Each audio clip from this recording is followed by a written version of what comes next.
சின்ன மருமகள்ல அடுத்து என்ன நடக்க போகுது அப்படின்னு பார்த்தீங்கன்னா, கருப்பு வந்து நந்தகுமாரை பற்றி விசாரிக்கிறதுக்காக ஹோட்டலுக்கு போகிறாரு.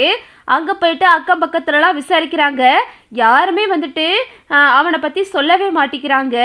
அப்பாப்பா எங்களுக்கெல்லாம் வேணாப்பா, இதெல்லாம் எதுக்கு, இதெல்லாம் பெரிய எடுத்து சமாச்சாரம், நாங்களாம் இதில் தலையிட முடியாதுப்பா அப்படின்னு சொல்லிட்டு பக்கத்தில் உள்ளவங்களாம் சொல்கிறாங்க.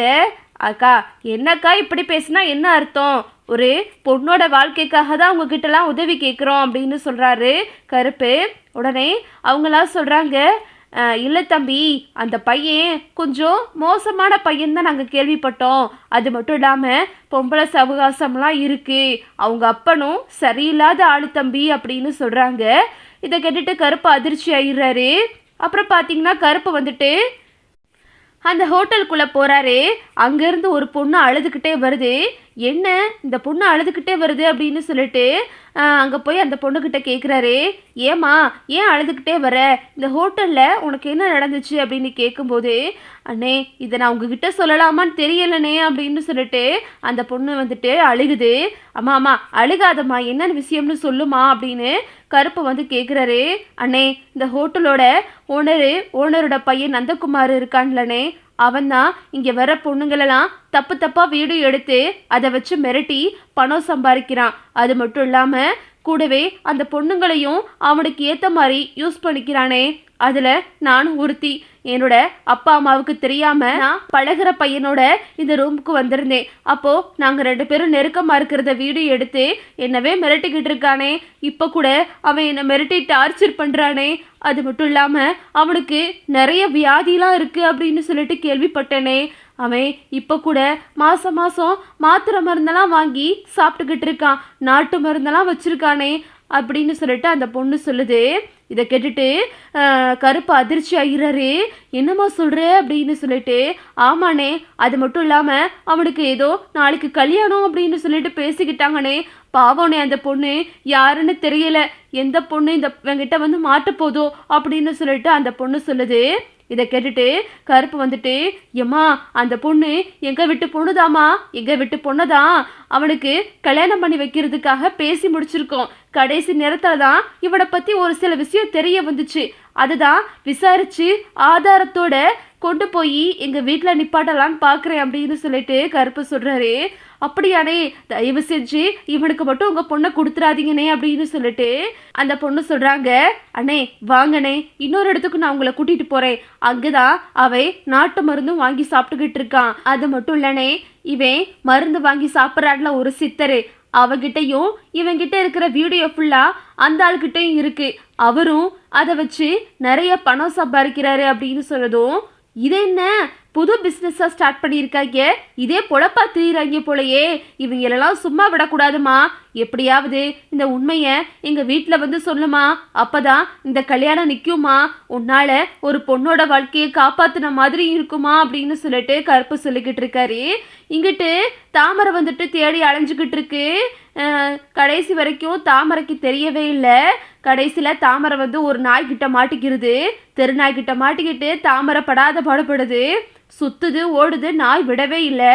கடைசியில் தாமரை ஒரு வீட்டு மாடியில் போய் ஏறி நின்றுக்கிறது. ஐயோ இந்த நாய்கிட்ட வந்து சரியாக மாட்டிக்கிட்டோமே அப்படின்னு சொல்லிட்டு திருன்னு முடிச்சுக்கிட்டு நிற்கிது நைட்டு ஃபுல்லாக. அப்புறம் சரிம்மா காலையில் நான் உன்னை கூப்பிட்டுக்கிறேன் அப்படின்னு சொல்லிட்டு கருப்பு சொல்கிறாரு. அதே மாதிரி விடிஞ்சிருது. இங்கிட்டு பார்த்தா எல்லாரும் கல்யாணத்துக்கு தயாராகிட்டாங்க. சரி சரி, என்ன எல்லாரும் மச நின்றுக்கிட்டு இருக்கீங்க, சீக்கிரம் கிளம்புங்க, எல்லாம் ரெடியாகி மாப்பிள்ளை வீடெல்லாம் வந்துட போகிறாங்க அப்படின்னு சொல்லிட்டு ராஜவங்க சொல்லிக்கிட்டு இருக்காரு. சரிங்க அப்படின்னு சொல்லிட்டு எல்லாம் பரபரப்பாக கிளம்பிக்கிட்டு இருக்காங்க. இங்கே தமிழ் மட்டும் எதுவுமே பேசாமல் ஒரு மாதிரி பதற்றத்தோடு இருக்காங்க. என்ன அண்ணனை இன்னும் காணோம், எப்படியாவது வந்து உண்மையை சொல்லுவாருன்னு பார்த்தா என்ன இன்னும் காணோம் அப்படின்னு சொல்லிட்டு தமிழ் யோசிச்சுக்கிட்டு இருக்காங்க. தமிழ் வந்து கருப்புக்கு ஃபோன் பண்ணிக்கிட்டே இருக்காங்க. கருப்பு ஃபோனை அட்டன் பண்ணவே இல்லை. அப்புறம் பார்த்தீங்கன்னா எல்லாரும் வந்துட்டு கிளம்பிக்கிட்டு இருக்காங்க. கண்மணி வந்து ஆறுமுகத்துக்கிட்ட ஏற்கனவே சொல்லி வச்சிருக்காங்க, இந்த மாதிரி பொண்ணழைச்சிட்டு போகையில என்னோட காரை நீங்க தான் ஓட்டணும், நம்ம 2 பேரும் வேற இடத்துக்கு போய் கல்யாணம் பண்ணிக்கிருவோம் அப்படின்னு சொல்லி வச்சிருக்காங்க. ஆறுமுகமும் அதே மாதிரியே கண்மணி போற வண்டியை எடுத்து ஓட்டிக்கிட்டு இருக்காரு. எல்லாரும் ரொம்பவே சந்தோஷமா வீட்டை விட்டு கிளம்புறாங்க. ஆறுமுகம், நான் சொன்னது ஞாபகம் இருக்குல்ல அப்படின்னு கண்மணி சொல்றாங்க. ஆனா ஆறுமுகம் வந்து கண்மணி சொல்றத கேட்கவே இல்லை. நேரா கோயிலுக்கே கொண்டு போயிடுறாரு.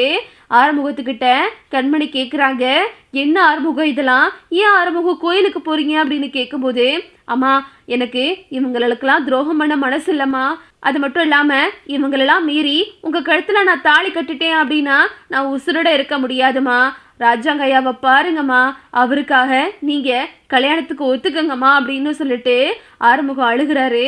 கண்மணியும் கண்ணெல்லாம் கலங்குது. வேகமாக உள்ளே கூட்டிகிட்டு போகிறாங்க கண்மணியை. அங்கெல்லாம் தயாராக இருக்கு, வாங்க சம்மந்தி வாங்க அப்படின்னு சொல்லிட்டு மாப்பிள்ளை வீட்டில இருந்து ராஜாங்கத்தை வரவேற்றுக்கிட்டு இருக்காங்க. போலீஸ் எல்லாம் காவலுக்கு வெளியே போட்டிருக்காங்க. இங்கே மாப்பிள்ளை வந்து மணமேடையில் உட்காந்துருக்காரு. சரி, பொண்ணை சீக்கிரமாக அழைச்சிட்டு வாங்க அப்படின்னு ஐயர் கூப்பிடுறாங்க.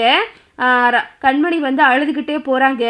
என்ன கண்மணி, முகம்லாம் வாட்டமாக இருக்கு, கல்யாண பொண்ணு நல்லா சிரிச்ச முகமா இரு அப்படின்னு சொல்லிட்டு ஈஸ்வரி சொல்லுது. அப்புறம் இங்கே தமிழ் வந்துட்டு கருப்புக்கு ஃபோன் பண்ணிக்கிட்டே இருக்காங்க. என்னண்ணே ஆச்சு, சீக்கிரம் வாங்கினேன் அப்படின்னு சொல்கிறாங்க. இந்தா வந்துட்டேம்மா, பக்கத்தில் வந்துட்டேன் அப்படின்னு சொல்லிட்டு தமிழ்கிட்ட கருப்பு சொல்கிறாரு. தமிழும் தைரியமாக கோயிலில் போய் நிற்கிறாங்க. இங்கிட்டு பார்த்தா கருப்பு வந்து அந்த பொண்ணை கூட்டிக்கிட்டு அந்த சாமியார் வீட்டுக்கு போகிறாரு. அங்கே அந்த சாமியார் வந்துட்டு கை நிறைய பணத்தை வச்சுட்டு அவனோட சித்தர்கிட்ட சொல்கிறான், டேய் நீ இந்த பையனை பற்றி யார் வந்து என்ன விசாரித்தாலும் எங்களுக்கு தெரியாது, இந்த பையனை பார்த்ததே இல்லை அப்படின்னு சொல்லணும், ஏதாவது ஏடா குடமாக சொல்லி வச்சேன் அப்புறம் நடக்கிறது வேற அப்படின்னு சொல்லிட்டு அந்த சித்தர் வந்து அவரோட சீரர்கிட்ட சொல்லிக்கிட்டு இருக்காரு. இதை வந்துட்டு கருப்பை கேட்டுட்டு, ஏய் அயோக்கிய ராஸ்கல், என்னடா நினச்சிக்கிட்டு இருக்க, நீ எல்லாம் ஒரு சாமியாரடா, நீ சாமியார் நினச்சி எல்லா மக்களும் உங்ககிட்ட வந்து ஆசீர்வாதம் வாங்கிக்கிட்டு இருக்காங்க, வாடா அப்படின்னு சொல்லிட்டு தரன்னு அவனையும் பிடிச்சி இழுத்துட்டு வர்றாரு. கண்மணியை அழைச்சிட்டு மணமேடையில் வந்து உட்கார வச்சிருக்காங்க. சரி சரி, முகூர்த்தத்துக்கு நேரமாச்சு அப்படின்னு சொல்லிட்டு ஐயர் வந்து தாலி எடுத்து கொடுக்குறாரு. கண்மணி கழுத்தில் கட்ட போகையில கரெக்டாக கருப்பு வந்துடுறாரு. நிறுத்துங்க மாமா அப்படின்னு சொல்லும்போது, என்ன கருப்பு என்ன ஆச்சு அப்படின்னு சொல்லிட்டு நம்ம ராஜா அவங்க கேட்குறாரு. மாமா, இந்த கல்யாணம் நடக்கக்கூடாது மாமா, நம்ம புள்ள வாழ்க்கை வீணா போயிரும் மாமா, இந்த அயோக்கிய ராஸ்களுக்கு நம்ம புள்ளைய கல்யாணம் பண்ணி கொடுக்காதீங்க மாமா அப்படின்னு சொல்லிட்டு கருப்பு கத்துறாரு. உடனே சேது வந்துட்டு என்ன மாமா, ஏன் திடீர்னு வந்து இப்படி பேசுறீங்க அப்படின்னு சொல்றாரு. மாப்பிள்ள, இந்த பையன் ரொம்ப தப்பான பையன் மாப்பிள்ள, இவன் தான் ஒட்டுமொத்த பொண்ணுங்களோட வாழ்க்கையும் சீரழிச்சிட்டு வந்து நிற்கிறான். கூடவே இந்த சாமியாரும் உடந்த இந்த சாமியார் கிட்ட தான் இவன் மருந்து வாங்கி சாப்பிட்றான். பொண்ணுங்களை ஃபுல்லாக வீடியோ எடுத்து அதை வச்சு 2 பேரும் காசு பறிச்சுக்கிட்டு இருக்காங்க அப்படின்னு சொல்லிட்டு கருப்பு வந்து சொல்கிறாரு. இதை கேட்டுட்டு ராஜாங்கமும் சேதுவும் அதிர்ச்சி ஆகிறாரு. மாமா, இந்த விஷயம் ஏற்கனவே தமிழ்ச்செல்வியே சொல்லிச்சு மாமா அப்படின்னு சொல்லிட்டு சேது சொல்கிறாரு. ஆனால் நான் விசாரிச்ச வரையும் எல்லாரும் நல்ல பையன்னு சொன்னாங்க அப்படின்னு சொல்லிட்டு சேது சொல்கிறாரு. நல்லா சொன்னாங்க மாப்பிள்ள, அவன் சரியான 420 இருக்கான் அப்படின்னு சொல்லிட்டு கருப்பு வந்து நடந்த விஷயத்தெல்லாம் சொல்றாரு. இதை கேட்டுட்டு ராஜாங்க அவனை போட்டு அடிச்சிடுறாரு. மாப்பிள்ளையோட அப்பா கருப்பசாமியும் போட்டு வெளுத்து தள்ளிடுறாரு. இங்கிட்டு சன்னாசி வந்து ஈஸ்வரியை அடிக்கிறாரு.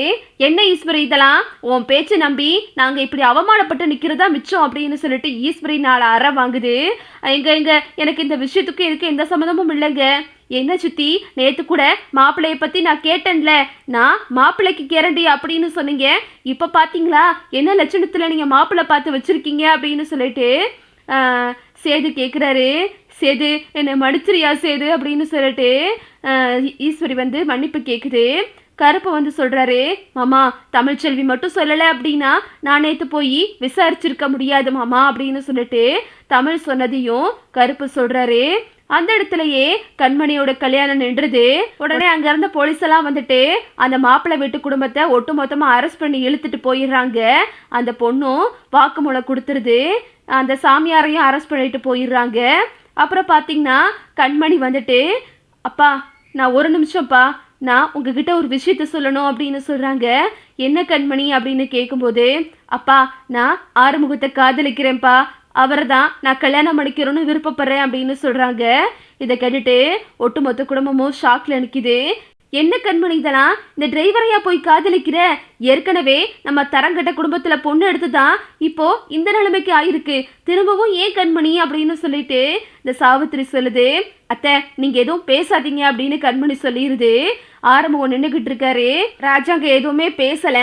ஆறுமுகத்துக்கும் கண்மணிக்கும் கல்யாணம் நடக்குமா அப்படின்றத நம்ம பொறுத்திருந்து பார்க்கலாம். ஓகே விவோஸ், இந்த வீடியோ உங்களுக்கு பிடிச்சிருந்தா லைக் பண்ணுங்க, ஷேர் பண்ணுங்க, மறக்காம நம்ம சேனலை சப்ஸ்கிரைப் பண்ணிக்கங்க. தேங்க்ஸ் ஃபார் வாட்சிங்.